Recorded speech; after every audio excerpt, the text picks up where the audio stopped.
Chapter 49. Chapter 43. They found Theo in their usual compartment, surrounded by luggage and an exasperated look on his face. Blaze let out a laugh beside her, and Eliza proceeded to help Theo store what could only be Daphne and Draco's extra luggage. "I swear to Merlin Daph's trunk gets heavier and heavier every year," Theo complained as they all slumped into their seats. "At least we can guess what's in Daph's trunk," Blaze said, and the pair of them turned judging looks onto Eliza, who plastered an innocent expression on her face that wasn't fooling them one bit. "To be fair," she began, "I keep most of my books at Grimmauld now. They couldn't argue with that. It wasn't like she was the only one who had a rather large selection of illegal books. Theo's could probably rival hers. If you thought her own collection was bad, Theo, the Black Library is a treasure trove." "Ah, yes," Theo said, turning to look at Blaze with a smile. "How was your Black family-style summer?" "Brilliant." The train chugged forward. Daphne and Draco joined them sometime later with the best of the train-wide gossip, and Eliza spent the next hour trying to convince Draco to keep up care of magical creatures with her. It was after she had gained a rather reluctant agreement that they were interrupted by a knock on the door. Waving it open with a careless flick of her wand, they all turned their attention onto a small, shy Ravenclaw second year who looked like they'd rather be literally anywhere else. "I was told," she stuttered out, holding 2 rolls of parchment, "to deliver these to Eliza Potter and Blaze Zabini." Eliza, closest to the girl, reached forward and grabbed the 2 messages with a smile and a small thank you. The girl couldn't get away fast enough. "I don't know why everyone thinks we're so intimidating," Daphne complained. "Remember how scared everyone was of Flint? We saw that boy get his head stuck in a keg of butterbeer in second year." "Oh, come on," Blaze interrupted Daphne's spiel, setting his piece of parchment on fire in a very Eliza-esque move. "What is it?" Draco asked, staring in bewilderment at the ashes of the message. "Blaze and I have been invited to join Slughorn for a light lunch," Eliza said, but looked up in confusion when she was still met with a questioning silence. "Slughorn," Draco repeated with narrowed eyes, and Blaze and Eliza shared a mutual "oh shit" look. "Did we forget to mention?" Blaze asked innocently. "Slughorn has come back out of retirement. Slughorn, Slug Club Slughorn, Potion Master, head of Slytherin, Sluggy Slughorn." Draco kept rattling off, and Eliza nodded. That would be the one. Before the rest of them could begin an interrogation, Eliza grabbed Blaze by his arm and started pulling him out of the compartment. "We'll be back later," Eliza called cheerfully over her shoulder, and the door closed, cutting off Daphne's. "Eliza Lily Potter, why are you not a fan of all Sluggy anyway, Blaze?" Eliza questioned as they walked down the aisle towards the front of the train. A frown passed over Blaze's face, dark eyes full of bitterness. "Because the only reason he wants to meet me is to talk about my dear old mother," he scoffed, and Eliza linked her arm through his. "I won't let him," she declared, and Blaze snickered softly. "And how do you plan on doing that?" "I'm very persuasive, Blaze, a master of manipulation, an amazing conversationalist. A pain in the arse, that's what you are," he cut in with a laugh as they finally reached Slughorn's compartment. The second the pair of them slipped inside the compartment, Slughorn leapt to his feet. "Eliza, good to see you," he said, shaking her hand before turning to Blaze. "And Mr. Zabini, of course. I didn't know you two knew each other." Eliza smiled pleasantly as she and Blaze took their seats at the table. "He's one of my best friends, sir," Eliza said, and Slughorn let out a chortle. "One of, girl." Eliza nodded. "Blaze is one, of course. Then Theodore Nott, Draco Malfoy, and Daphne Greengrass. I couldn't know better people. Quite. I imagine you all get into quite a lot of mischief." "Never a dull moment around Eliza, Professor," Blaze chimed in next to her, and Slughorn grinned, making his mustache twitch. "I can imagine now," Slughorn said, slipping into his own seat.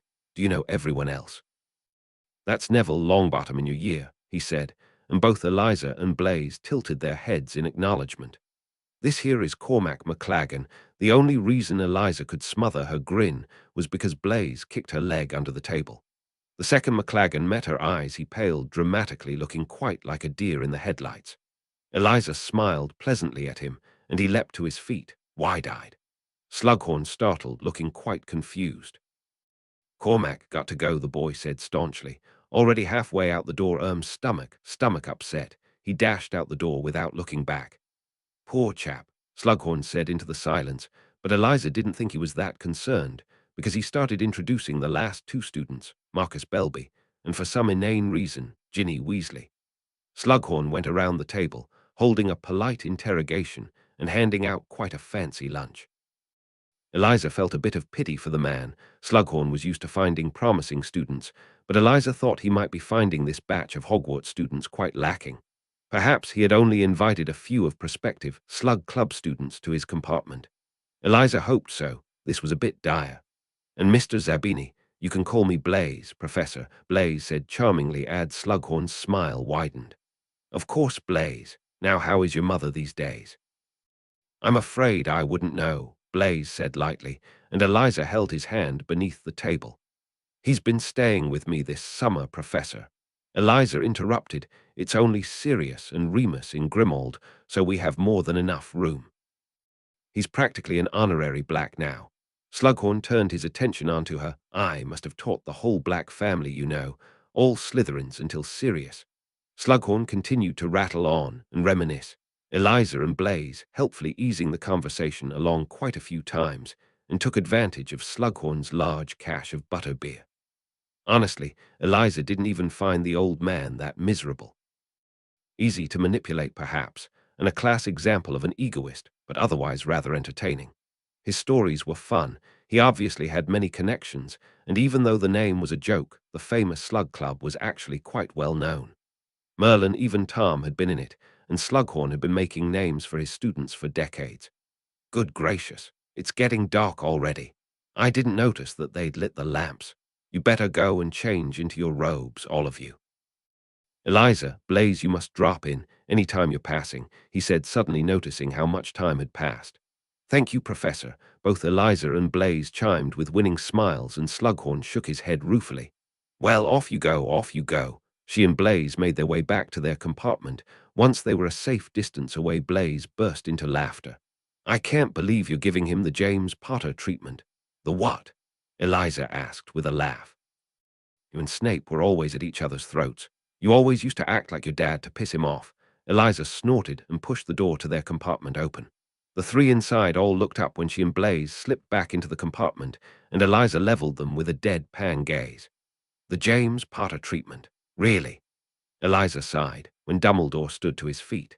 The feast had been lovely as always, and Eliza was happy to see they had 6 new Slytherins this year, 2 Muggle-borns as well. But her system from last year seemed to work.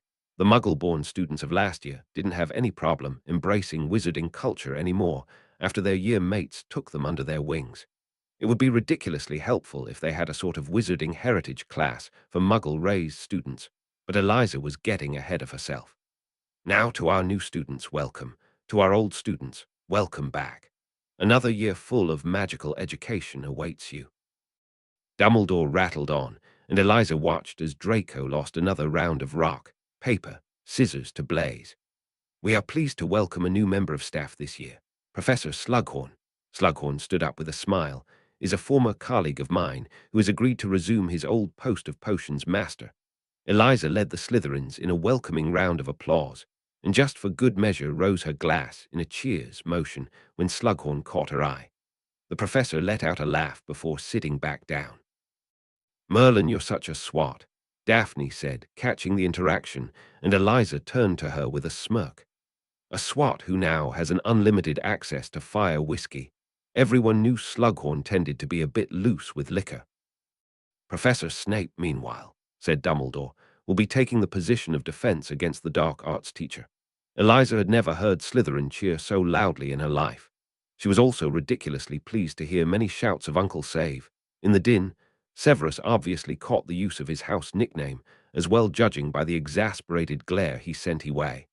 I can't believe he's finally done it, Draco said happily as the clapping died down. What about the curse on the position, though? Daphne questioned, frowning slightly, and Eliza shrugged. Save would be happy to never work as a teacher ever again. No one could refute that. Besides, I could just bully Tom into removing the curse. It was only when Eliza was met with silence did she realize just what she had said. Are you telling me, Daphne said strongly, that we've suffered through moron after moron, and you could have stopped it years ago? Eliza was glad they were dismissed then. Daphne was looking at her with pure murder in her eyes. Eliza had been looking forward to sixth year. For one, she finally got her own room in Slytherin. She had enjoyed sharing a room with Daphne, but she was glad she didn't have to see Pansy Parkinson first thing in the morning. Other than that, she, of course, finally got to start her Newt-level education, which was said to be much more interesting than her owls. She had scanned through her books over summer and found most of the content quite easy, but alchemy became more practical-based. Runes became more coursework-orientated as well, which was fun. She was looking forward to starting all her subjects, and that was just what she told Severus when he asked her what subjects she would be dropping. Pursing his lips, Severus tried to contain a glare, but Eliza could see right through him. "Eliza, are you really telling me you want to take 13 newts?" Eliza hummed in consideration as her court snickered around her.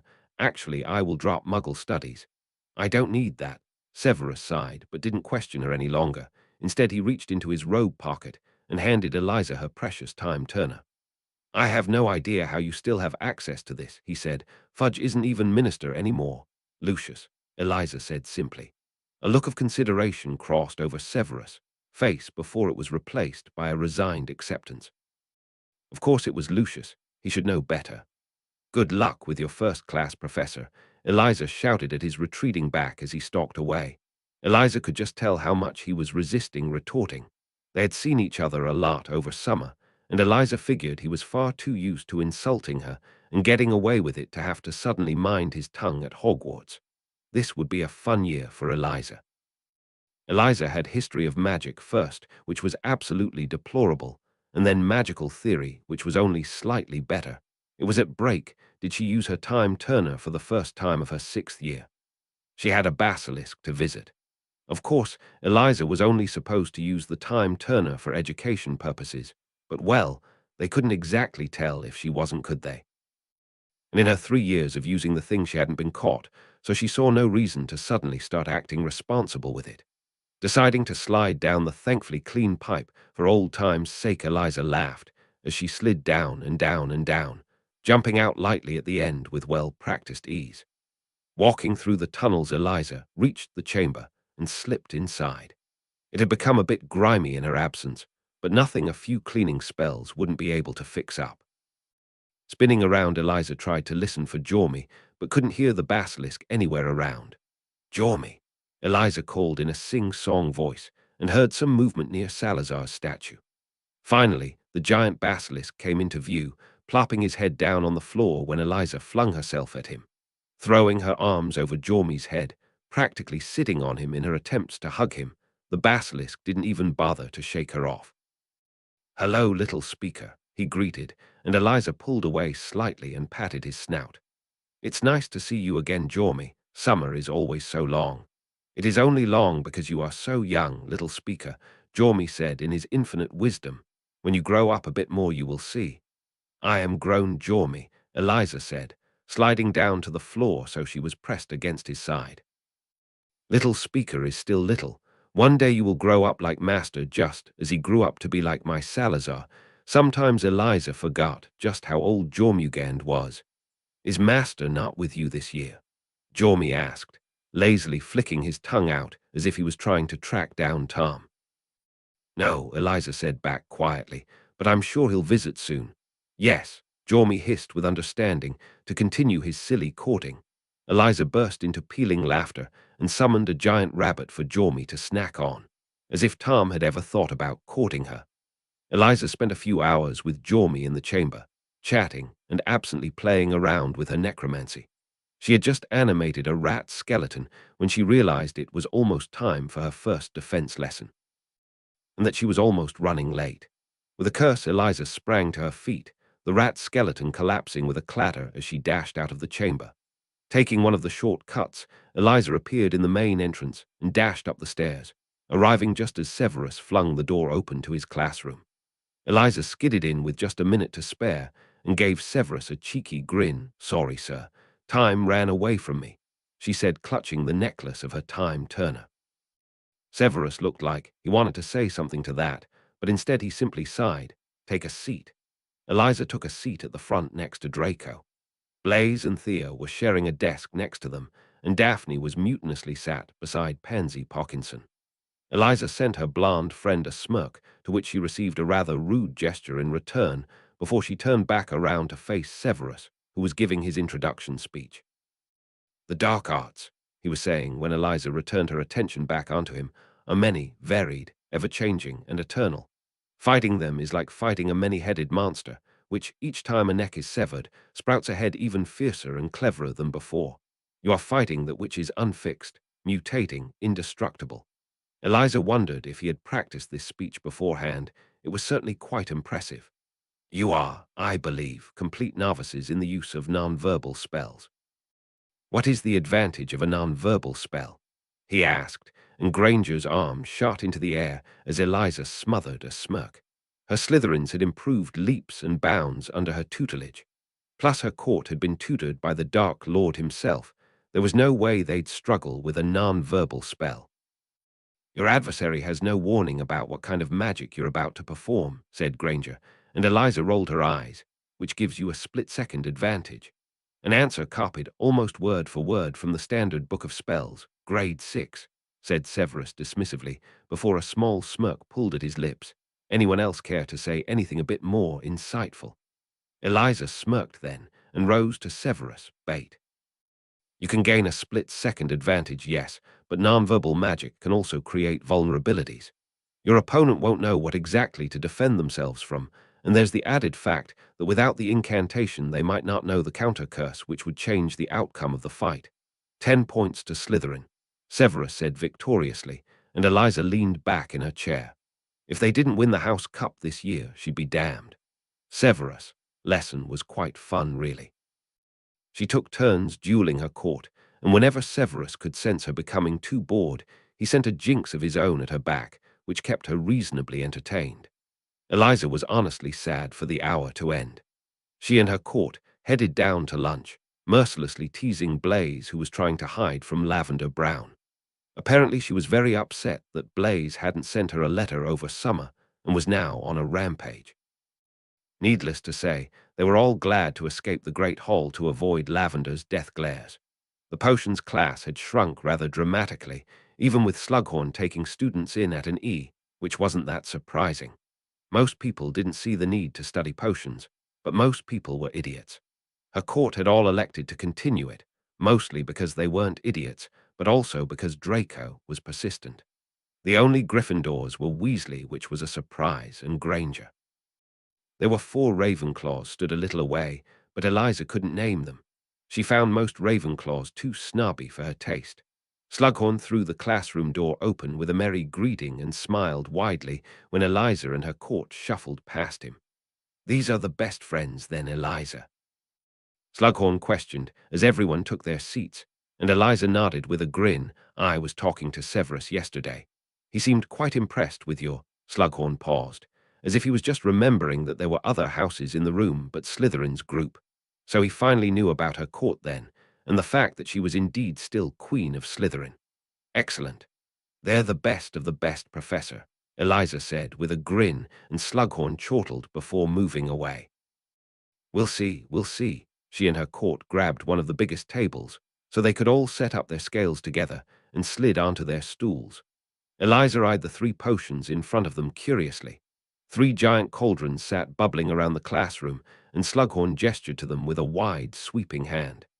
Now then, he began, I've prepared a few potions for you to have a look at, just out of interest, you know. These are the kind of thing you ought to be able to make. After completing your NEWTS, you ought to have heard of M, even if you haven't made M yet. Slughorn had a particular talent of making one simple sentence last 5 minutes. Anyone tell me what this one is? He asked, gesturing to the one closest to Eliza's table. Peering into it, curiously, Eliza smirked the second she spotted the clear water-looking potion in the cauldron. Veritaserum, Eliza said, before Granger could butt in one of the most effective truth potions in the world, said to overcome any occlumency barriers. Colorless and odorless, it's almost impossible to detect. Excellent, excellent. Slughorn beamed before moving on to the next potion near the Ravenclaws. Now can anyone tell me what this is? This time Draco answered before Granger, It's polyjuice, sir. Just add a hair into the potion, and you can become anyone, he said, and she and him exchanged wide smirks as they glanced over at Weasley and Granger, who shifted uncomfortably in their stools. Very good, Slughorn said, beaming. Draco Malfoy, eh? I've heard you're quite a dab hand at potions. Eliza laughed to herself as Draco preened slightly under the praise. So who can Granger cut Slughorn off before he could even finish his question? It's Amortentia, she exclaimed, the most powerful love potion in the world. Eliza scoffed. On Tom's behalf, she couldn't help but feel offended by having such a potion in the classroom. Slughorn turned his eyes onto Eliza, evidently hearing her small protest, and rose his eyebrows in interest. Do you disagree, M-girl? Eliza found herself nodding, shooting a dirty look at the potion, as if it could even understand her offense. People call Amortentia a love potion, but it's not. It's impossible to manufacture love even if it can capture the sense of it. Instead, it creates a powerful obsession, making it one of the most dangerous potions in the world. Slughorn nodded his head solemnly. Quite right, M-girl, quite right. Now then, he said, clapping his hands together, let's get started. Sir, you haven't told us what's in this one, said Ernie Macmillan, pointing at a small black cauldron standing on Slughorn's desk. Eliza glanced at the potion and grimaced when she caught sight of the glimmering gold surface. Oh ho, Slughorn said, eyes gleaming. Can anyone recognize this potion then? Felix Felicis, Eliza muttered, and let Draco continue for her. Also known as liquid luck. Highly toxic in large quantities, but take just the right amount at just the right time, Draco said, eyes glimmering. It could change your whole life for the better. And that, said Slughorn rather dramatically, is what I shall be offering as a prize in this lesson. Everyone seemed to sit up a bit straighter at that. So, said Slughorn, suddenly brisk, how are you to win this fabulous prize? Well, by turning to page 10 of Advanced Potion Making. We have a little over an hour left to us, which should be time for you to make a decent attempt at the draft of living death. I know it is more complex than anything you have attempted before, and I do not expect a perfect potion from anybody. The person who does best, however, will win little Felix here. Off you go. The class burst into action. Even Daphne and Draco hurriedly scrambled about gathering ingredients and setting up cauldrons, but she, Blaise, and Theo took their time. She doubted those two wanted that potion either. They both had too much bad experience with potions to crave one so ardently. Eliza could understand why someone would want a luck potion, but she rather despised the idea herself. To be influenced and guided, to be taken out of your proper state of mind. It left you vulnerable, and although most would argue it left you vulnerable to good opportunities, Eliza wouldn't risk it. She would much rather trust in herself than a potion. Eliza took her time making the potion, and was amused to see that her laid-back attempts were still proving better than half of the class's frantic actions. Eliza wandered over to the cupboard to grab a soporiferous bean, but almost stumbled when she was practically smacked in the face by the smell of the Amortentia drifting from the cauldron by the cupboards. Eliza could smell freshly brewed tea and the lingering smell of petrol that reminded her of Sunday mornings at Grimmauld with Sirius and Remus. Narcissa's perfume that filled Malfoy Manor, and the strange smell of grass after it's been raining that was always present in the Slytherin common rooms. She could also smell something rich and heady, like dark chocolate and bitter coffee, like the smell of the woods at night, or the sea in a storm like Tom. Eliza froze before she shook her head, grabbing the bean from the cupboard and making it back to her desk. Her court could tell something had rattled her, but Eliza pushed her discovery to the back of her mind and went back to making her potion. Finally, mercifully, Slughorn called an end to their lesson. It didn't surprise her that Draco's potion was better and offered him a congratulations as he pocketed the potion. What's wrong? Theo asked as they all filed out of the classroom. Nothing, really. Just Eliza stuttered out, still trying to come to terms with what she had smelled in the potion. In fact, I've not seen Jormy yet, she lied boldly, and I feel positively awful about it. I should visit him to appease my guilty conscience. Eliza, see you later. Eliza called over her shoulder and disappeared down the corridor, finding the closest entrance to the chamber in the dungeons. She had definitely smelled Tom in the Amortentia, as sure as she had smelled Grimmauld and Slytherin, her family. She had smelled Tom. Did she love Tom? She certainly liked him, she pondered as she made her way into the chamber, but love. Eliza wandered in and found Jormy dozing softly in the middle of the chamber. The basilisk woke up when he sensed her approaching and hissed slightly in confusion. "Is something troubling you, little speaker?" he asked. "You smell like a mouse." Eliza probably did as well. Although she was more emotionally aware than Tom, that didn't mean she did well with emotions. "How could you tell you were in love?" Eliza loved her family, obviously, and she loved her court, but this was a different kind of love, wasn't it? Why did Tom always have to be different? He made her nervous for one, made her giddy add blush and smile. And he always looked after her, protected her and respected her, and she did the same for him. She wanted him happy, but did that mean she loved him, was in love with him? Maybe, because she didn't want him to just be happy, did she? She wanted him to be happy with her.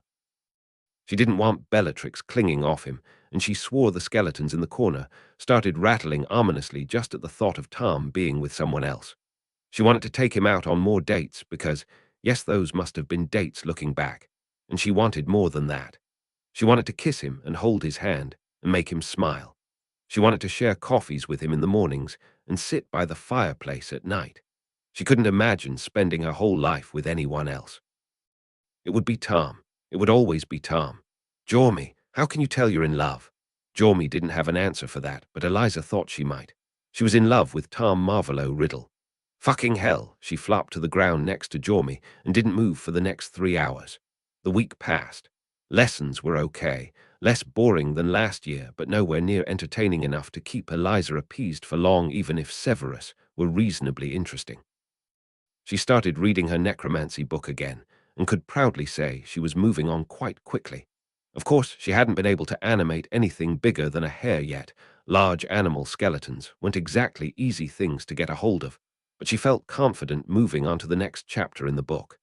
Animating bones was one thing, but working with dead cells was another. Eliza was going to make a zombie rat. It's funny where the roads of life take you. But just like one of Blaze's exes, Dumbledore couldn't even let her have a week of peace. She and her court were walking back towards the common rooms when they were intercepted by Luna Lovegood. "Hello, Eliza Potter," she said dreamily, and Eliza smiled at the odd girl. "The Thestrals have been missing you."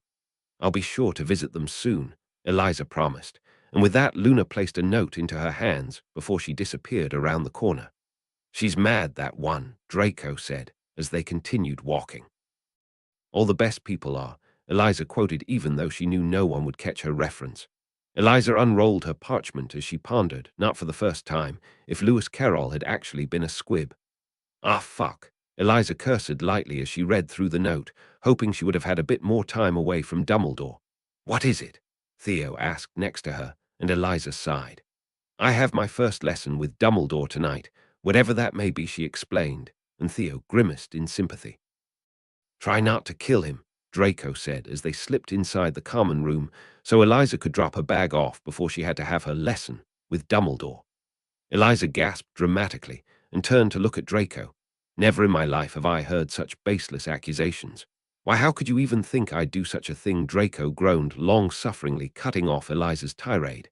"I am begging you to stop." Eliza grinned and dashed into her room, throwing her bag onto the bed before pausing. Throwing herself onto the bed too, Eliza reached for the journal on her bedside table, the one Tom made for them both last year. "I've got my first lesson with Dumbledore now. Talk to you tomorrow." Eliza waited a few minutes before the notebook heated up in her hands and Tom's elegant sloping handwriting appeared.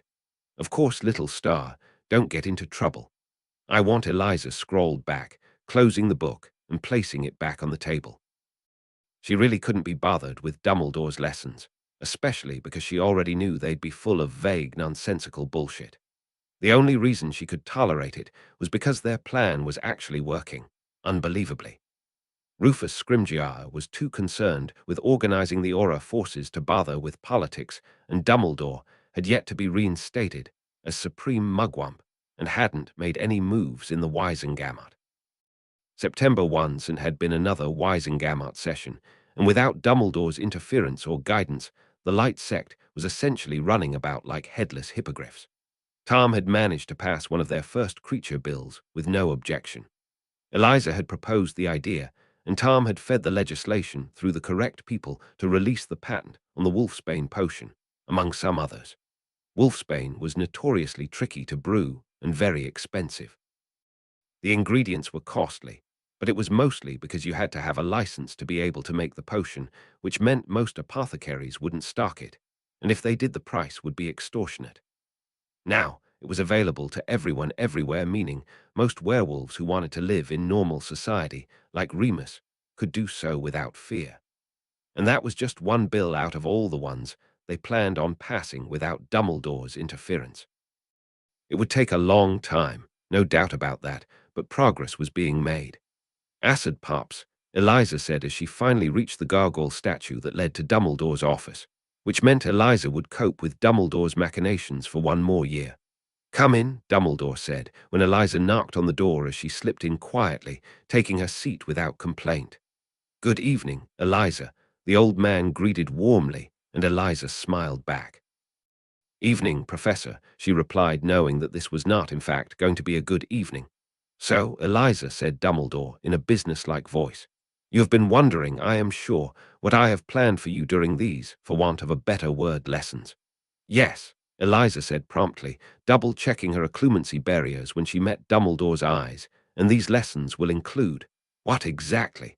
"I told you everything I know. From this point forth, we shall be leaving the firm foundation of fact and journeying together through the murky marshes of memory into thickets of wildest guesswork."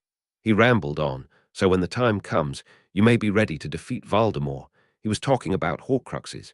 Eliza knew he was talking about Horcruxes. She doesn't say anything on the matter.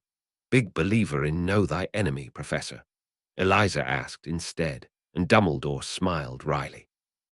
"I dare say you know him better than any of us, my dear girl." An uncomfortable silence settled over them at that, as Eliza played the part of the betrayed victim, the broken-hearted. Dumbledore sighed heavily, breaking the silence, and moved to the cupboard behind his desk. Eliza watched as he pulled a pensive from the shelves behind him and placed it on the desk in between them. The old coot pulled out a small phial full of what could only be a memory and poured it into the basin. "And what memory are we visiting today, sir?" Eliza asked as she peered into the pensive, inwardly grimacing at the violation of Tom's privacy. Hopefully, it wouldn't actually be one of his own memories and merely something circumstantial. "Bob Ogden-S," said Dumbledore. "He was employed by the Department of Magical Law Enforcement. He died some time ago, but not before I had tracked him down and persuaded him to confide these recollections to me. We are about to accompany him on a visit he made in the course of his duties. If you will join me, Eliza?" Dumbledore asked, and Eliza stood up so she could join Dumbledore in the pensive, thankful that she wouldn't be viewing something private. Dumbledore made a sort of after-you gesture, and with a shrug Eliza placed her head in the pensive. Her sight whirled about her, and then she was falling at a dizzying speed, indistinct images whirring past her until she landed heavily on her feet. Dumbledore joined her a moment later. They both watched as Ogden trotted down the country lane towards a town both Eliza and Tom knew well, Little Hangleton. With a sinking feeling in her stomach, Eliza set off walking after Ogden, Dumbledore falling into step beside her, until eventually they reached what could only be the gaunt shack. Eliza was staring at the dead snake nailed to the door when she heard a rustle and a crack. A man in rags dropped from the nearest tree, landing on his feet right in front of Ogden, who stumbled back in surprise. "You're not welcome," the man hissed, but Ogden only stared on uncomprehendingly. I'm sorry, I don't understand you," Ogden said nervously, eyeing the man cautiously. "You understand him, though, don't you, Eliza?" Dumbledore asked quietly, and Eliza nodded her head. "Parseltongue, a bloodline trait found in the Gaunts, one of the sacred 28, Eliza commented with a scoff.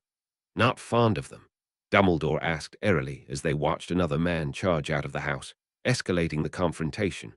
"If I thought it was blood that granted power, sir, I would be a hypocrite.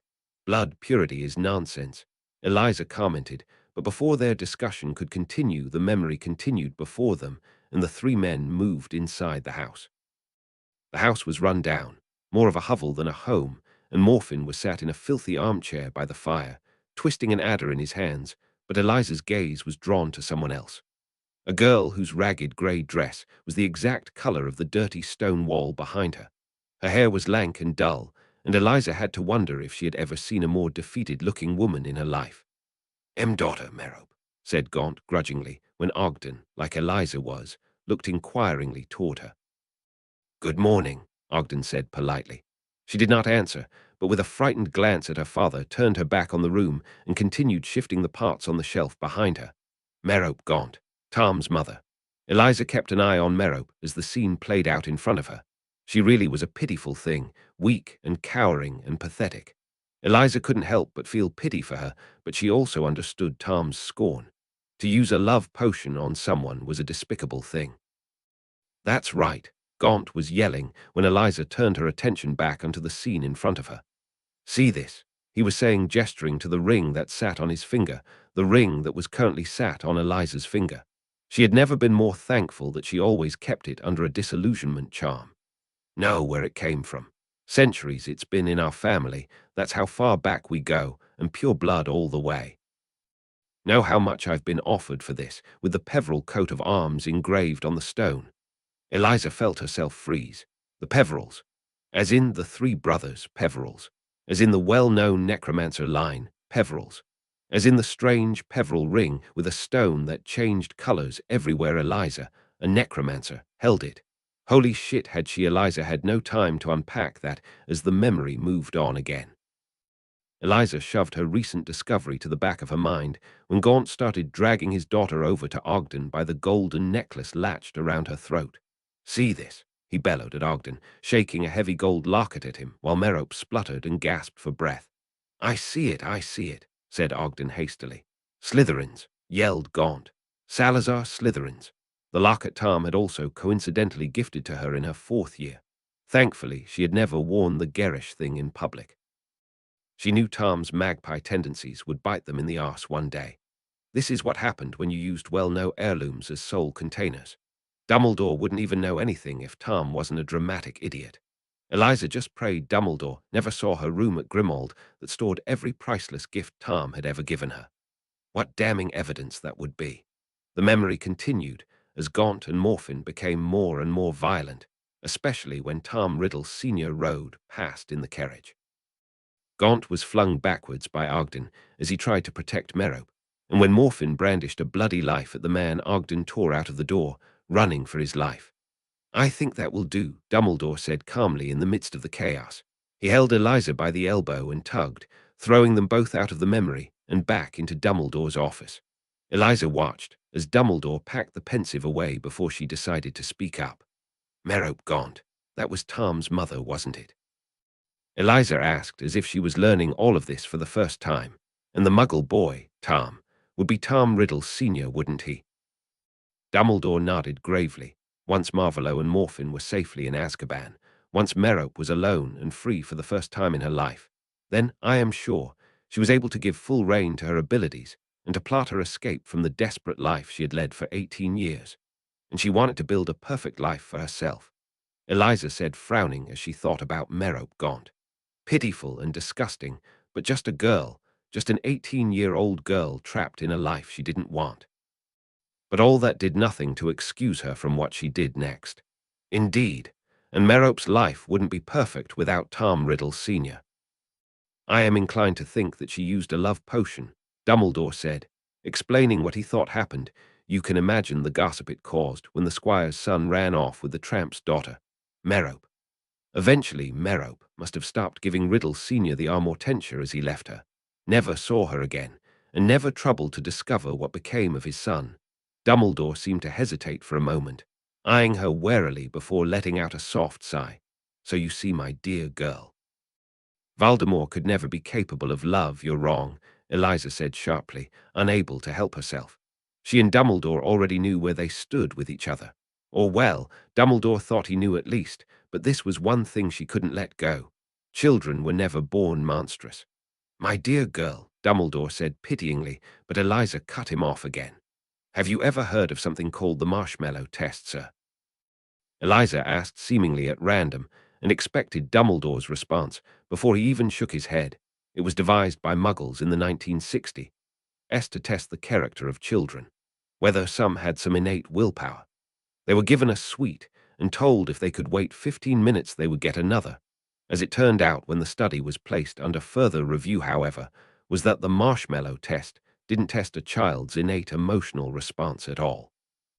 They looked at the results, and they found children from a stable home, usually wealthy and surrounded by trusted adults, would wait the extra 15 minutes. A child that didn't wait usually came from a poverty-filled area or had an abusive home life. It didn't test a child's emotional capacity at all. Eliza spoke strongly, and Dumbledore smiled in bemusement. Be that as it may, what does this have to do with? The test on the effects of amortentia was run in the 40s. Eliza said, and Dumbledore nodded his head. If you look at the participants of the test, you'll find that us wizards have made the same mistake as the muggles. Dumbledore looked like he wanted to protest, but Eliza didn't let him. Children born under the influence of amortentia are rarely born into happy families. The participants came from abusive households or orphanages and were raised under the belief that they were all monsters. If you look at their records, you'll find that none of them had any healthy relationships in their lives. There was a high suicide rate, and many ended up in St. Mungo's under insanity. It was never the potion that created a lack of love in the children's lives. It was always their circumstances. Eliza finished heavily, and Dumbledore turned his contemplative gaze onto her. Eliza slumped back in her chair after she had finished her rant. I'm not a fool, sir, Eliza said quietly. Tom Riddle never loved me, but that doesn't mean he's incapable of it. Not that Tom would believe her either. The silence sat in the room until Eliza heaved a heavy sigh and stood from her chair. Good night, sir, she said, bored of entertaining Dumbledore now. Good night, Eliza, Dumbledore returned as Eliza left the office. It wasn't until she was safely back in her room did she drop the disillusionment spell on Tom's ring. Eliza sat cross-legged in bed and ran her thumb over the strange stone, staring at its glimmering surface. Curiouser and curiouser,